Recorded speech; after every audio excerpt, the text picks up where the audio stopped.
It's a Friday afternoon in San Diego. The sun is shining, the ocean breeze is cool, and Benjamin, a guy like you or me, late 20s, a software engineer, logic driven to a fault, is packing his car for a much-needed weekend getaway. He's heading east, deep into the high desert, to meet some friends for a stargazing trip. But traffic on the I-8, as usual, is a nightmare. "Screw this," he mutters, pulling up an obscure mapping app his buddy recommended. The old stagecoach route, he reads aloud, a digital line winding through an area that looked surprisingly blank on normal maps. "Saves you an hour," the app promised with a cheeky little icon. An hour saved. In San Diego traffic, that's gold. He clicked go. The asphalt quickly gave way to cracked pavement, then a winding gravel track barely wider than his tires. The familiar hum of distant city life vanished, replaced by the whisper of dry grass and the occasional, unsettling call of an unseen bird. Sunlight, once bright, seemed to grow thin, filtered through the gnarled branches of ancient, skeletal trees that crowded the roadside like silent sentinels. What would you do? Turn back, trusting your gut? Or push on, trusting the digital promise? Benjamin pushed on. That's when his phone signal died. Not just weak, but gone. A dead zone the mapping app hadn't mentioned. Then the screen flickered. The GPS signal weakening, twisting, before dissolving into a blank grey void. Benjamin chuckled nervously. All right, old stagecoach route, very funny. But his hands, he noticed, were gripping the steering wheel a little tighter. The landscape shifted, growing more desolate, more wrong. The trees leaned inward, creating a tunnel of shadows. He started seeing things, not people, but effigies. Crude figures made of branches and rags, hanging from trees or propped up in fields, their empty eyes staring at nothing, or perhaps him. They weren't scarecrows. They were too human, too deliberate, their forms hinting at something macabre. Each one seemed to turn its head slightly as he passed, just at the edge of his peripheral vision. Suddenly, a violent shudder ripped through the car. The engine coughed, sputtered, and died. Silence. Absolute, suffocating silence. Benjamin tried the ignition, heart hammering against his ribs. Nothing. Just a mournful click. Imagine that, truly alone, miles from anything, the digital safety net completely gone. It's the kind of scenario that fuels nightmares, isn't it? If you're gripping your phone a little tighter right now, and you're thinking, yeah, I need more of this, then do me a favor. Hit that like button, subscribe if you haven't, and seriously, drop a comment below. Tell me, what's the most unsettling, inexplicable thing that's ever happened to you when you thought you were safe? Your stories might just be next. Back to Benjamin. He got out of the car. The air was colder now, despite the earlier warmth of the day. A low, guttural thrumming sound reached him, seemingly from everywhere and nowhere. It wasn't mechanical. It was biological, like a giant, slow pulse. He looked around wildly. No lights, no houses, just the unending, oppressive trees and the unsettling effigies. Then he saw it. A faint glow, not electric, but like distant candlelight, flickering through the trees about a mile off. Hope, raw and desperate, surged through him. He started walking, stumbling over roots and rocks in the dimming light. The thrumming grew louder with every step, vibrating in his chest. The light led him to a clearing, dominated by a structure that wasn't a house. Not exactly. It was an ancient, crumbling stone cabin, half swallowed by thorns and ivy. The light emanated from inside, spilling out through a single, grimy window devoid of glass. The thrumming was almost deafening here, a deep, resonant rhythm that felt ancient, primordial. He pushed open the heavy, creaking wooden door. The air inside was thick with the smell of damp earth, decay, and something else, something metallic and sweet. His eyes struggled to adjust, but what they found would haunt him forever. The cabin was not empty. In the center, a rough-hewn table was covered in what looked like dried blood and strange carved bone fragments. Around it, arranged in a semicircle, were more of the effigies he'd seen outside. Only these were larger, more grotesque. Some were adorned with dried flowers and feathers, others with human teeth. Their empty eyes, painted on with dark pigment, stared at a large, pulsating mass in the corner. It was ... organic. A dark, glistening mound that seemed to breathe with the same rhythmic thrumming he'd heard. It pulsed slowly, like a vast, diseased heart, and tendrils, dark and slick, writhed gently from its base. And then he saw it, embedded within the pulsing mass, almost consumed, was a human hand. Not skeletal, not decayed, but unnervingly fresh, its fingers splayed, as if in a last, desperate grasp. A wet, scraping sound came from behind him. Benjamin froze. His breath hitched. He didn't turn. He couldn't. He just stared at the pulsating horror, the hand, the effigies, and the terrifying realization that he wasn't alone in this ancient, forgotten place. The thrumming intensified, vibrating through the floorboards, through his very bones. It was a song, an invitation, a consuming presence. He felt a cold breath on his neck, smelling of earth and something unpleasantly sweet. Whatever was behind him, it wasn't human. It was part of this place. It was feeding. A primal scream tore from his throat, not one rooted in courage, but pure, unadulterated terror. He didn't think, he reacted. He burst from the cabin, stumbling, tripping, his lungs burning, the thrumming chasing him through the darkness. He ran blindly, not caring. Where? Just away. The trees seemed to reach for him, the effigies watching his desperate flight. He ran until his legs gave out, collapsing somewhere in the pitch black of the endless road. He doesn't remember how he got back to the main highway. He woke up, curled in a ditch, covered in mud and scratches, the sun already high in the sky. His car was gone, his phone was gone. Everything was gone except the memory of that pulsating mass and the taste of terror. A passing trucker eventually picked him up, bringing him back to San Diego, a city that suddenly felt too loud, too bright, too normal. Benjamin eventually made it back to San Diego, but he wasn't the same Benjamin. He'd seen something out there, felt something ancient and hungry. Sometimes, late at night, when the city lights dim and the ocean murmurs, he swears he can still hear it, that faint, rhythmic thumping from the dark. A sound that doesn't belong anywhere near civilization. A sound that just waits. And, you know, the California countryside is vast. Who's to say what else is waiting out there, biding its time, just beyond the edge of the map?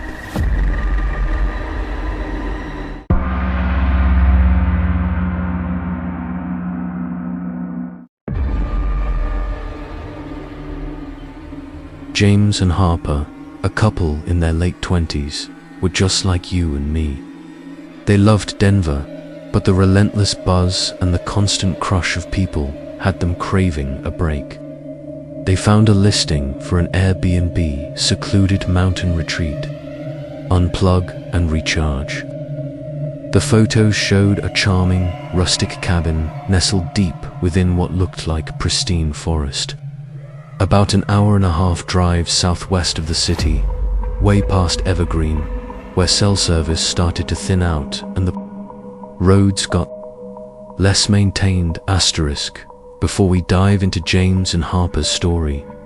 A tale so unsettling it still makes my skin crawl.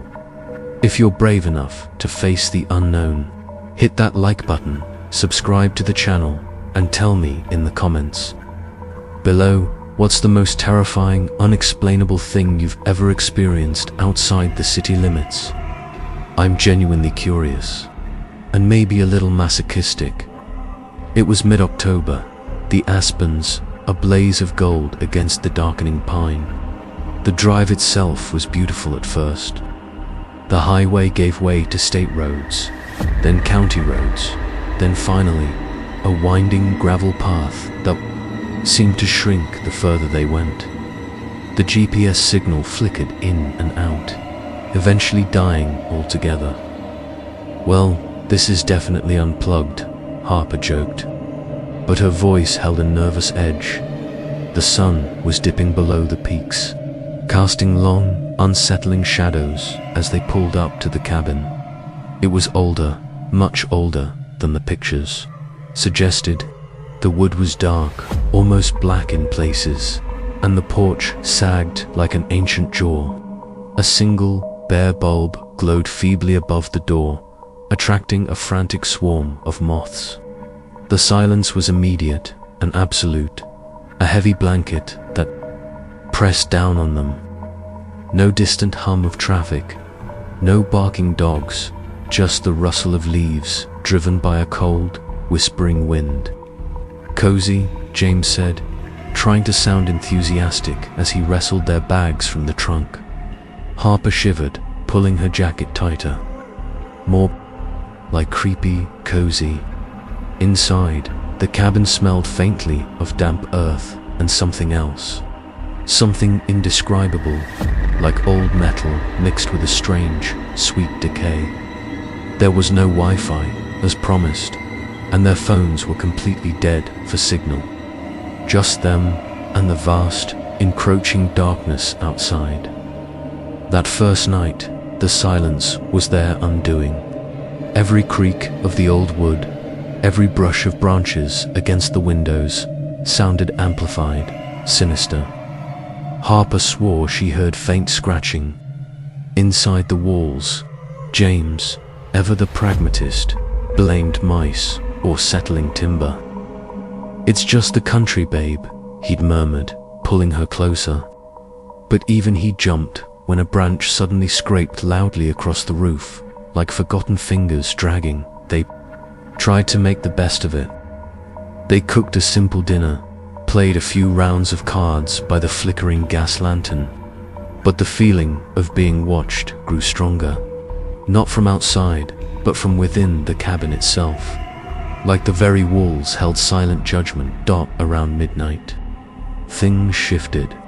The scratching in the walls grew more insistent, sounding less like rodents and more like nails. Long, sharp nails. Then it stopped. A profound, absolute silence fell, broken only by their own ragged breathing. Suddenly, a strange, guttural sound echoed from the forest outside, a low, drawn-out moan that seemed to vibrate through the floorboards. It wasn't an animal they recognized. It sounded pained, or perhaps deliberately imitating pain. James grabbed the old, rusty axe by the fireplace. What the hell was that? Harper was already shaking. "Let's just lock everything, James. Please. Let's just go to bed." They did, but sleep was impossible. Hours later, just before dawn, they heard it. Clear as a bell, coming from the living room, a slow, deliberate drip. Drip, drip, drip. Drip. James slowly swung his legs out of bed. Water leak. Harper's eyes were wide and terrified. "There's no running water in the living room, James." He crept out, Harper close behind him, clutching his arm. The gas lantern in the living room cast dancing shadows. As they peered into the main room, their breath caught on the rough-hewn floorboards, Directly in the center of the room was a puddle. Not of water, it was thick, dark, and viscous. It looked like black oil, and from its surface, a single, perfectly round, grey stone sat in the middle, still dripping. Drip, drip. No, Harper whispered, pulling back. No, we have to leave. Now, they raced to the door, fumbling with the locks. The moment James yanked the front door open, an icy gust of wind slammed into them, carrying with it a new sound, a low, resonant hum, like a giant, ancient tuning fork, vibrating from the depths of the forest. The trees around them seemed to shimmer, their shadows stretching, twisting into grotesque forms. They scrambled into their car, a battered Subaru Outback. James jammed the key into the ignition. Nothing, just a weak, struggling cough from the engine. He tried again and again, his hands slick with sweat. The hum outside intensified, becoming a low thrum that vibrated the car's chassis. James risked a look in the rearview mirror. Through the trees, he saw them. They weren't people, not quite. Tall, impossibly thin figures, barely discernible in the pre-dawn gloom. Moving through the woods with an unnatural fluidity, their limbs seemed too long, their heads too small, and their eyes. He couldn't make out eyes, but he felt their gaze, a palpable weight pressing down. They weren't running, they were just advancing, slowly, deliberately. Start, you piece of junk, James roared, twisting the key with a desperate grunt. The engine sputtered, caught, then roared to life. He slammed the car into reverse, tires spitting gravel as he spun around. The figures were closer now, emerging from the tree line. One of them, the tallest, raised a single, elongated arm, pointing directly at their car. James floored it, the Subaru bouncing violently over the uneven track. He glanced back. The figures stood at the edge of the forest, unmoving, watching them disappear. He kept driving, not caring about potholes or blind turns, until the gravel road gave way to asphalt, and then, mercifully, a faint cell signal flickered back to life. They didn't stop until they were back on I-70. Speeding towards the familiar, comforting lights of Denver. The horror faded with the sunrise, replaced by cold, clammy disbelief. They told themselves. It was exhaustion, an overactive imagination, a bad dream, but Harper couldn't shake the smell of that sweet decay, and James still saw those elongated shadows in his peripheral vision. They sold the Subaru a month later. They never spoke of the specific details of that night to anyone else. How could they, who would believe them? They're back in Denver now, safe in their apartment, surrounded by the cacophony of city life. The mountains still stand sentinel, beautiful and imposing. But sometimes, when the wind howls just right through the city streets, a low, resonant hum seems to echo from the distant peaks. And sometimes, when James looks out at the quiet, tree-lined streets of their neighborhood, he wonders if that something they disturbed in the Colorado wilderness finally learned how to drive. Because that strange, sweet decay, he thinks he smells it, sometimes just outside his bedroom window, even now. And the drip, drip, drip. Has he been hearing that in the dead of night, too? Or is it just the leaky faucet? We're safe in our cities, aren't we? Surrounded by other people, by light, by noise. But remember, the wild is always there, waiting. And sometimes, it waits right outside your door.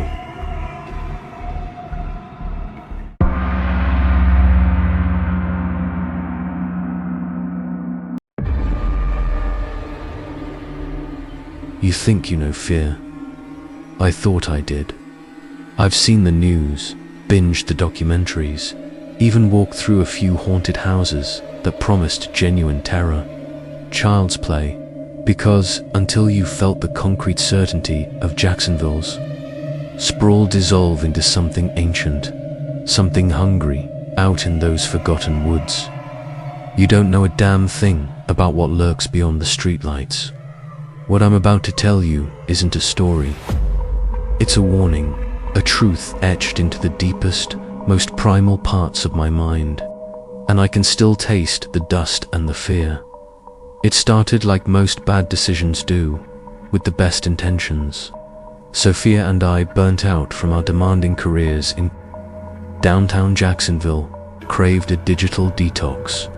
We scrolled past 100 glitzy rentals before a listing for a remote cabin, deep in what the ad vaguely called North Florida's untouched wilderness caught our eye. Rustic charm, the listing promised, complete seclusion. We pictured quiet evenings, crackling fires, stargazing. Absolute idiots we were. The drive itself was the first whisper of our knees. We peeled off I-10, following GPS onto progressively narrower, unpaved roads. The dense canopy of trees swallowed the sunlight, plunging the afternoon into a premature twilight. The air grew heavy, thick with the scent of damp earth and something else, something stagnant, like old water and decaying leaves. Then, abruptly, our phone screens winked out. No signal. The GPS icon froze, a mocking little arrow pointing nowhere. We were officially off the grid, and frankly, I was starting to regret it. The cabin, when we finally found it after navigating by guesswork and a fading sun, was less rustic charm and more abandoned shack waiting for demolition. It slumped amidst a tangle of overgrown weeds and trees, its windows like vacant eyesores. A strange symbol, crudely carved, marred the weathered wood of the front porch, a spiral interwoven with what looked like jagged teeth. Sophia shivered, pulling her thin cardigan tighter despite the muggy heat. Cozy, she deadpanned, but the voice was tight. Inside, the air was cold, stale, and smelled of mildew and something else, something metallic, like old blood. We found a single, flickering bulb in the main room and got a fire going in the stone hearth, more for comfort than warmth. Night fell fast, an inky curtain drawn tight around the cabin. The silence outside was absolute, pressing in on us, broken only by the crackle of our fire. Normal forest sounds, crickets, frogs, the hoot of an owl, were conspicuously absent. It was a choking, unnatural silence. Then the sounds began. Soft at first, almost imperceptible, a low, rhythmic hum, just on the edge of hearing, emanating from the surrounding woods. It wasn't a natural sound. It was too sustained, too deliberate. It reminded me of a forgotten language, a guttural chant that vibrated more in my bones than my ears. Sophia gripped my arm, her knuckles white. "Do you hear that, William?" she whispered, her eyes wide. I nodded, my throat suddenly dry. The hum intensified, rising and falling like a slow, ancient breath. Then a distinct thump, followed by another and another. Slow, heavy footsteps circling the cabin. My heart hammered against my ribs. We froze, listening to the methodical thump, thump, thump, outside our flimsy walls. It wasn't an animal. Animals don't walk like that. Just as the footsteps seemed to pause right outside our only window, the flickering bulb above our heads sputtered and died, plunging us into absolute darkness. A shared gasp escaped our lips. The fire, our only source of light, cast dancing monstrous shadows on the walls. That's when the whispering started. It replaced the hum, a cacophony of hushed, sibilant voices right outside the cabin. They sounded close, too close, like a dozen mouths pressed against the wooden planks. I couldn't make out words, but the intent behind them was palpable. Malevolence, hunger, something unspeakably ancient. Sophia grabbed my hand, squeezing so hard it hurt. "What is that?" she whimpered, her voice barely a breath. Suddenly, a screech tore through the night. Not human, not animal, but something in between, guttural, raw, and full of pain. It seemed to come from deeper in the woods, then cut off abruptly. The whispering stopped. The thumps ceased. The silence returned, more terrifying than the sounds. We huddled together by the fire, backs to the wall, eyes darting into the oppressive darkness beyond the small radius of light. Every shadow seemed to coalesce. Every creak of the old cabin became a footstep. Minutes stretched into an eternity. Sleep was an impossible luxury. I remember thinking, in that moment of utter paralyzing dread, that this was it. This was the real deal. No fancy special effects, no jump scares designed to amuse. This was primordial fear, the kind that makes you question everything you thought you knew about the world. And if you're still with me, if you're feeling that chill down your spine just hearing me describe it, seriously, hit that like button. It might sound stupid, but knowing others are listening, that this warning is reaching people, it means something. And maybe, just maybe, it keeps it from finding them. Comment below if you've ever felt something truly, inexplicably wrong. The true nightmare began just before dawn. A sickening creak echoed from the back of the cabin, followed by a splintering crunch. Not the door, not a window. It sounded like an entire section of wall was giving way.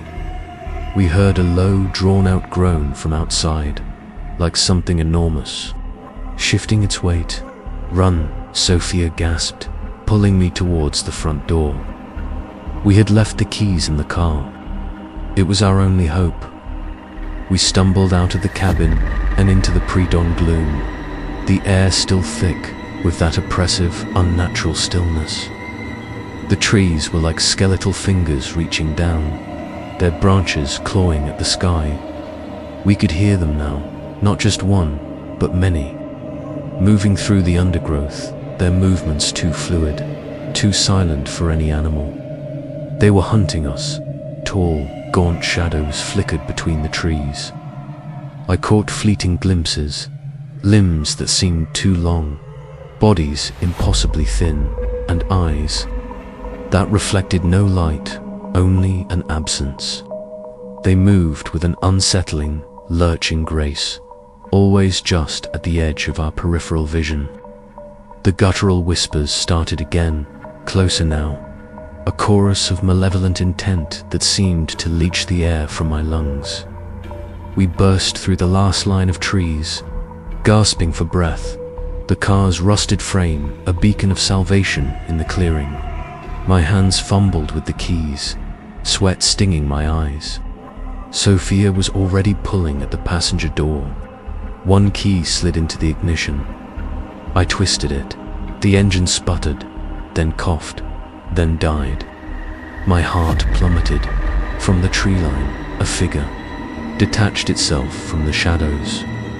It was impossibly tall, its head tilted at an unnatural angle, and its form seemed to ripple, as if the very air around it distorted. I couldn't make out a face, but I felt its gaze, a burning Arctic cold that pierced me to the core.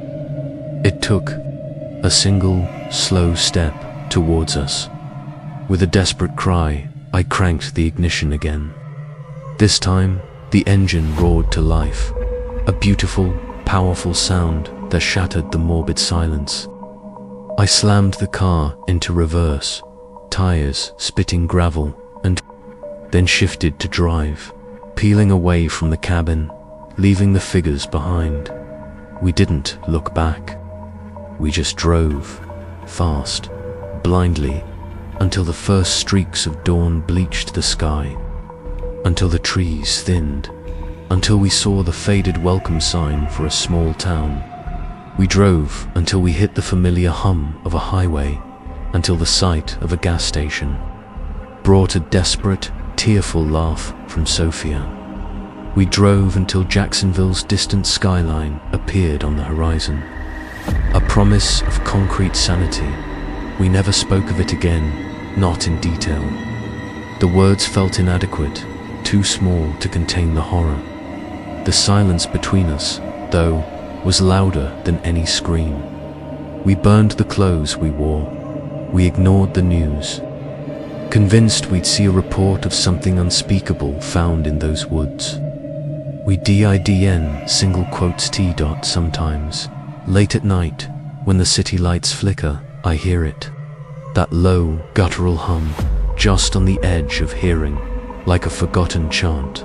I hear the rhythmic thump, thump, thump, in the quiet of my apartment, and I know, with a chilling certainty that settles deep in my bones, that something followed us back. It clings to the edges of our perception, waiting and watching.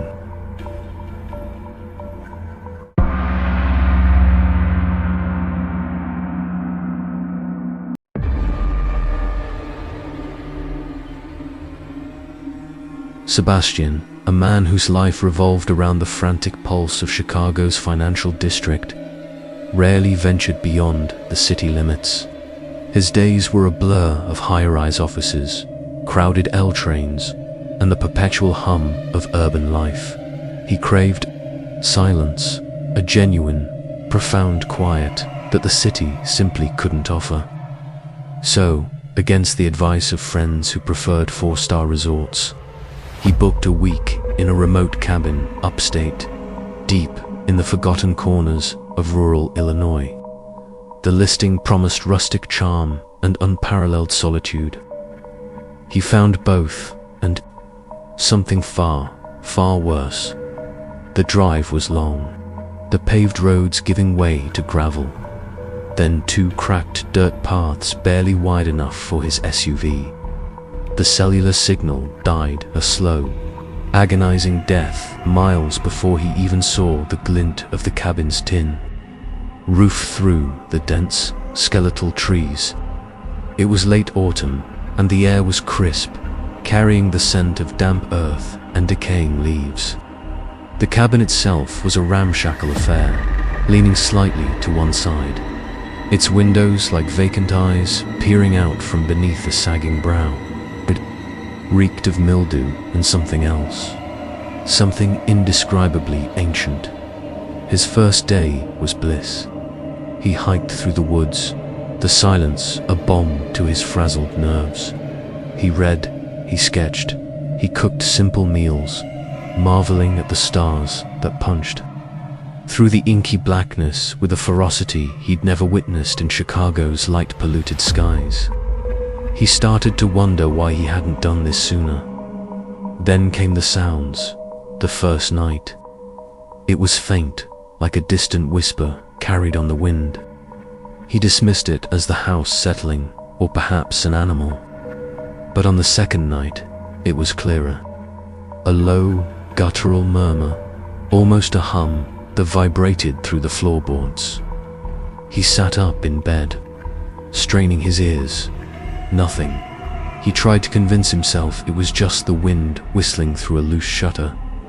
What would you have done in his place? Tried to rationalize it, or felt that instant prickle of fear? By the third night, the hum was accompanied by something else, a dragging sound, as if something heavy was being pulled across the dirt outside.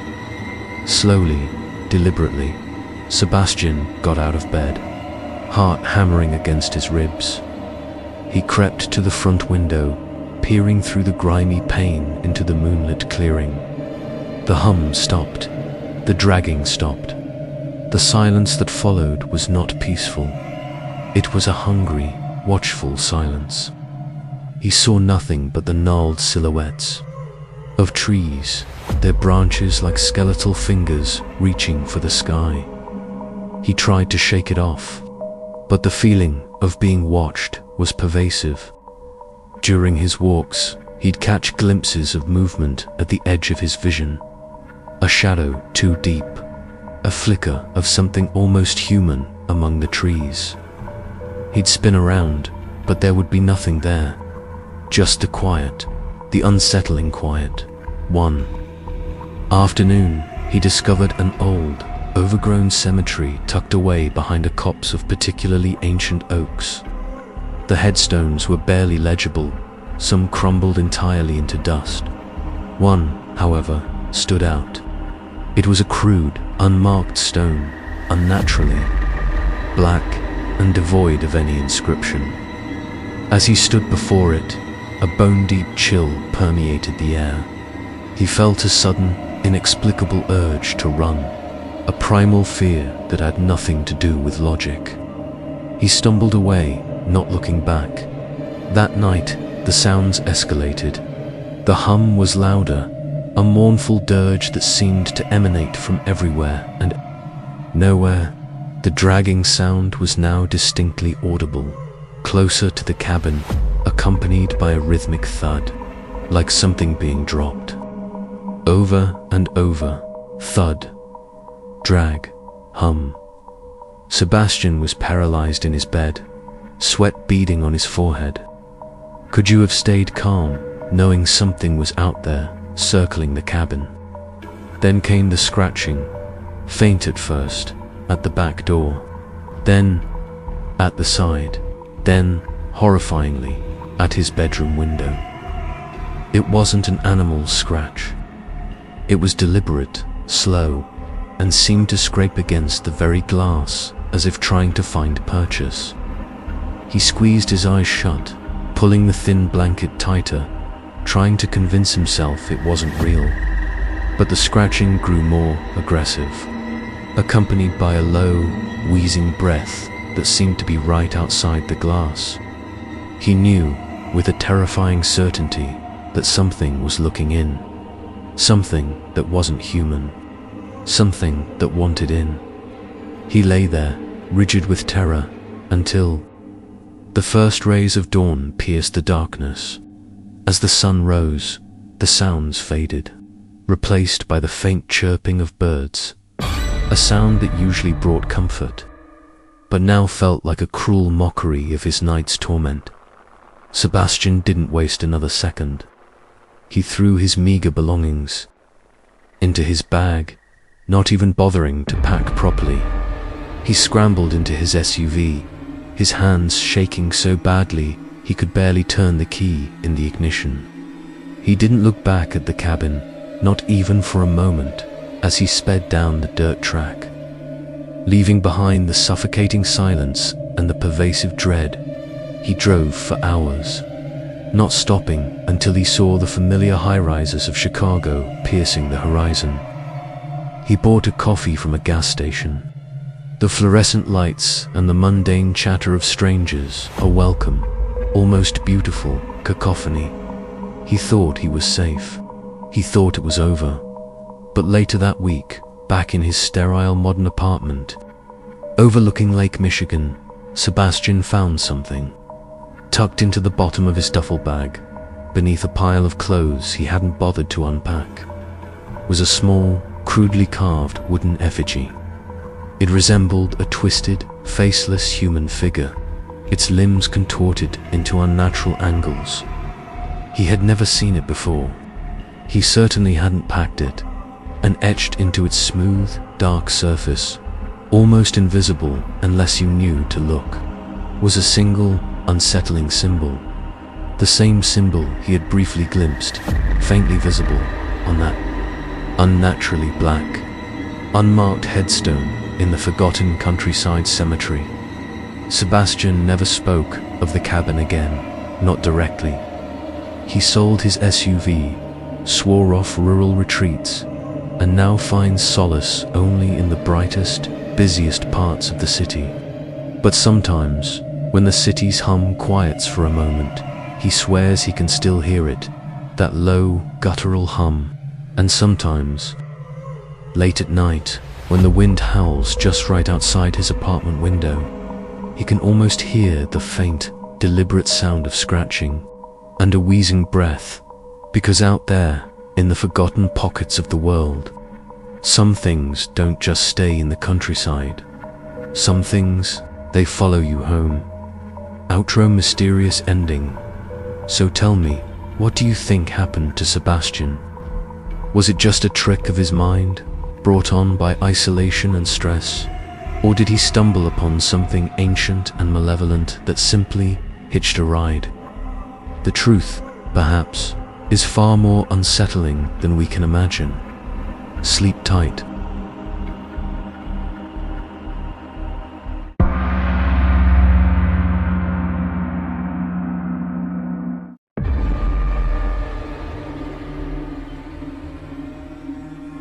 Now, picture this.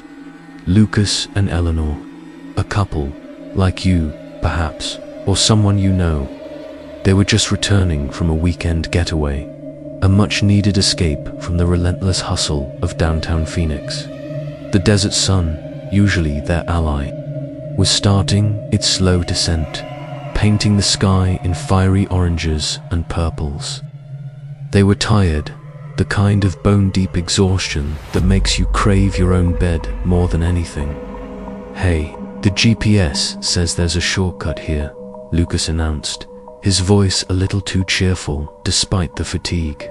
He tapped the screen of his phone, illuminating a dotted line veering off the main highway, cutting through what looked like miles of uninhabited land.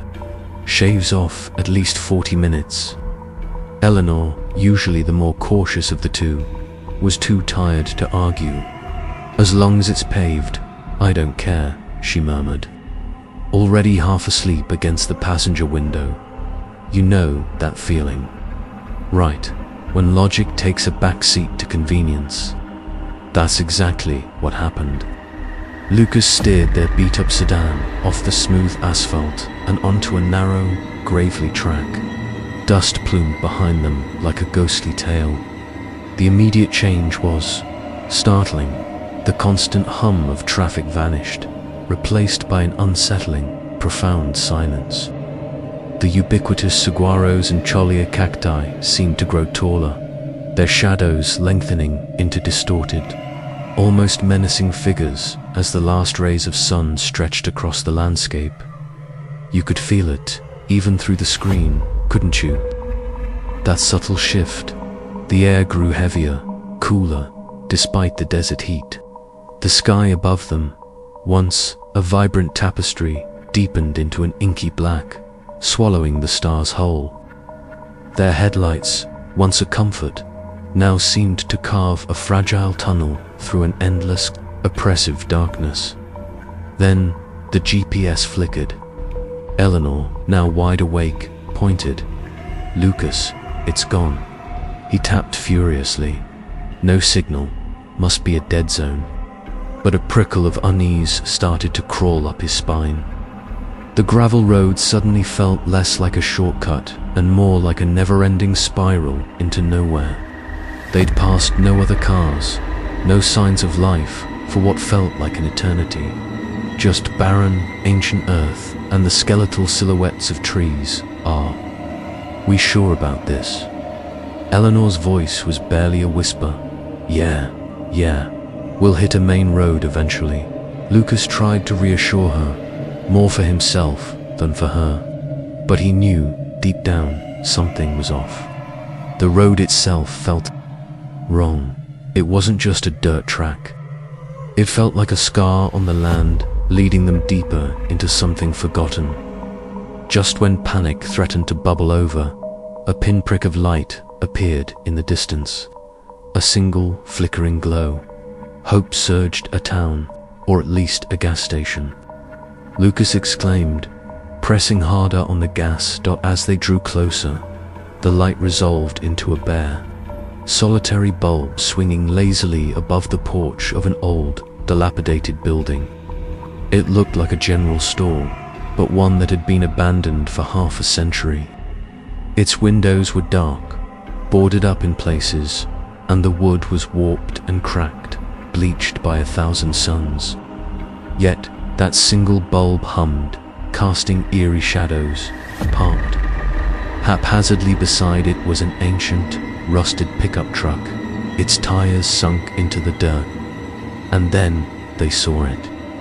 A figure, silhouetted against the dim light within the open doorway of the store. An old woman, impossibly thin, wearing a dress that looked like it was spun from cobwebs.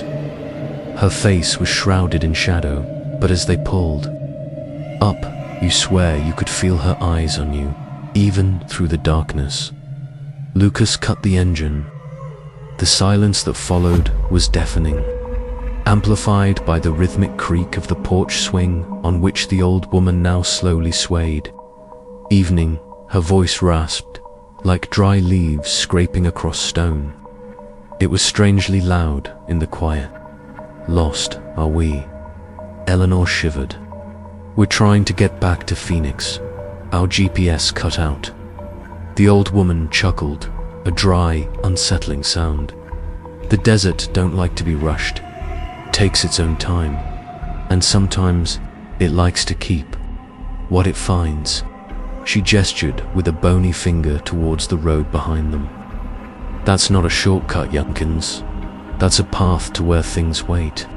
Her gaze, even in the darkness, felt strangely knowing. Ancient Lucas, trying to be polite, pushed down his unease. Well, do you have any idea which way to the main highway? The old woman was silent for a long moment, her head tilted, as if listening to something beyond their hearing. There's a crossroads up a ways. Takes you to the old settlement. You might find a way through there, or you might find yourself. Before they could ask anything else, Lucas's car coughed, once, twice, and then, with a final shudder, it died. The headlights flickered and went out, plunging them into absolute darkness, save for the old woman's single, swinging bulb. A guttural laugh, deeper than it should be, echoed from the shadows of the porch. Seems the desert wants to keep you tonight. Panic, cold and sharp, seized Eleanor. Lucas, try it again. He fumbled with the keys, but nothing, just a pathetic click.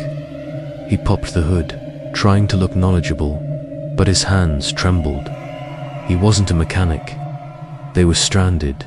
Suddenly, from the deep shadows beyond the store, a low, keening wail pierced the night. It wasn't animal. It was mournful, distorted.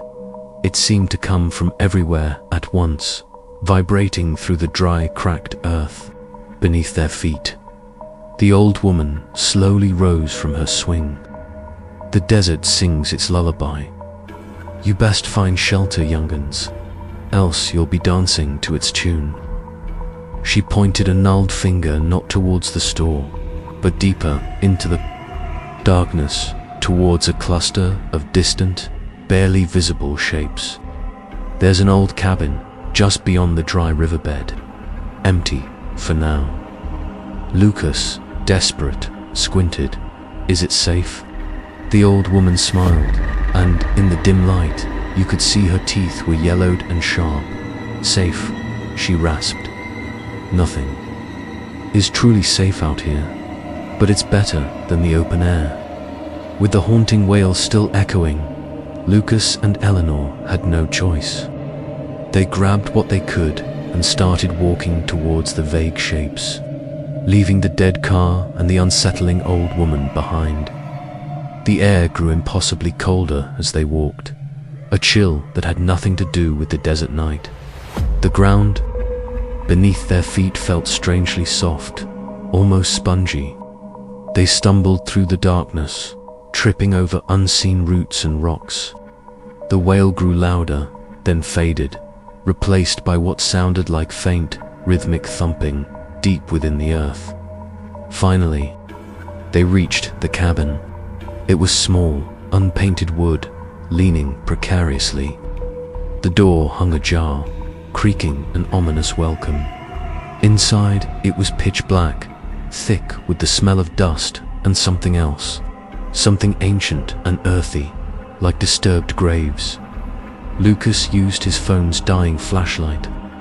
The single room was empty, save for a crude, built-in wooden bench, and a fireplace choked with soot. But on the cracked wooden wall, scratched deeply into the grain, was a strange symbol, a spiral, but not a perfect one. It looked like a coiled snake, or perhaps a gnarled root, twisting inwards to a single, unsettling eye. You felt that feeling, right? The hair standing up on your arms, the instinctual urge to flee, even when your brain tells you it's just an old drawing. That's how Eleanor felt. "Lucas, we shouldn't be here," she whispered, her voice trembling. He tried to be brave. "We don't have a choice, Elle. It's either here or out there." As if on cue, a scraping noise started outside. Slow, deliberate, like something dragging itself across the ground, circling the cabin. Then, a low, guttural murmur, too deep to be human, too rhythmic to be animal. It sounded like a chant, a drone, coming from multiple sources. Just beyond the walls, Dot. Eleanor pressed herself against Lucas. "What is that?" He held her tight, his own heart hammering. The flashlight flickered, then died, plunging them into absolute darkness. The sounds outside intensified, thumping, whispering, and then a series of dull, wet thuds against the wooden walls, as if something was throwing itself against the cabin, or being thrown. Through a crack in the door, Eleanor swore she saw something move, a shadow, but too deep, too dark. It wasn't just the absence of light, it was a hungry, consuming blackness. And then, for a split second, a pair of eyes glowed from within that shadow. Not a reflection, but a cold, malevolent light, like embers in a dying fire. They were ancient, filled with a primal hunger that chilled her to the core. Lucas frantically fumbled for anything to barricade the door. He found a broken plank of wood and wedged it against the frame just as something heavy slammed against it, making the entire cabin shudder. The chanting outside grew to a frenzy, a cacophony of inhuman growls and whispers. It felt like the very earth was screaming. Just when they thought the door would splinter, a deafening crack of thunder ripped through the sky. A sudden, torrential downpour began, washing over the cabin with surprising force. The rain was relentless, heavy and immediate, and with it, the sounds outside began to recede. The thumping lessened, the chanting faded, the whispers dissolved into the roar of the rain. They stayed huddled together for what felt like hours, listening to the deluge, unable to see anything, straining their ears for any return of the unspeakable. Things, when the first faint promise of dawn appeared through the single, grimy window, the rain had stopped. An eerie silence had returned, broken only by the drip of water from the eaves. With trembling hands, Lucas found his phone. Miraculously, the battery light was on. He stumbled outside. The earth was saturated, the air heavy with the smell of wet dust and something else. Only a faint dark stain on the earth.